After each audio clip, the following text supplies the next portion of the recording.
Christ Central, and welcome to August of 2020. Today we're going to start our Thought for the Week series, and that'll be in lieu of having online services on Sunday. We will continue to meet at 4 p.m. in the park on Sunday, so stay tuned for bulletins about that. Concerning Thoughts for the Week for the month, we're going to focus on the Lord's Prayer, a very popular prayer. I know I told a friend of mine who happens not to be a Christian that I'd be speaking on the Lord's Prayer this morning, and I said, "Are you familiar with that?" And she said, "Our Father who art in heaven, hallowed be thy name. Thy kingdom come." I said, "Okay, stop. So, many people are very familiar with the Lord's Prayer.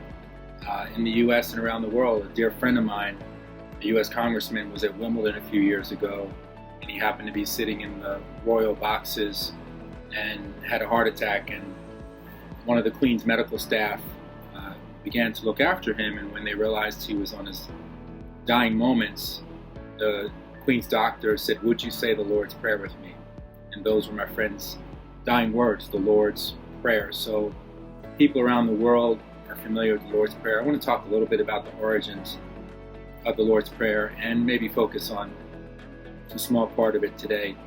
The Lord's Prayer is mentioned in Matthew 6 and in Luke 11. In Luke 11, one of the disciples, Jesus, was off praying by himself, and when he returned, one of the disciples said, "Lord, would you teach us how to pray?" Just like John the Baptist taught his disciples how to pray. And so I think it's very interesting that there's some structure that suggests there's some structure around prayer. And Jesus told his disciples, absolutely, when you pray, I want you to pray as follows: Our Father, who art in heaven, hallowed be thy name. Hallowed being sacred or set apart. Thy kingdom come, thy will be done, on earth as it is in heaven. Give us this day our daily bread, and forgive us our trespasses as we forgive those who trespass against us.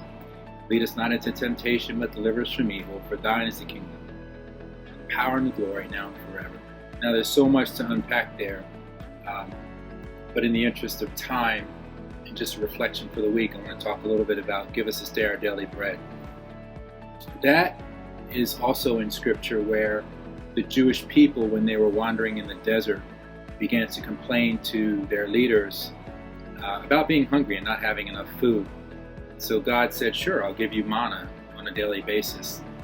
And the Jews began to store up the manna and try to make an inventory of it so that they have enough for a rainy day, so to speak.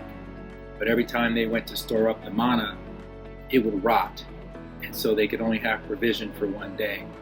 And that was a lesson from God, that I want you to trust me more and more for your daily provision. God is also known as Jehovah Jireh, our provider. So that's what give us this day our daily bread really means to me, and it really resonates to me as, God, I trust you as my daily provider. Hope you have a wonderful week, and God bless.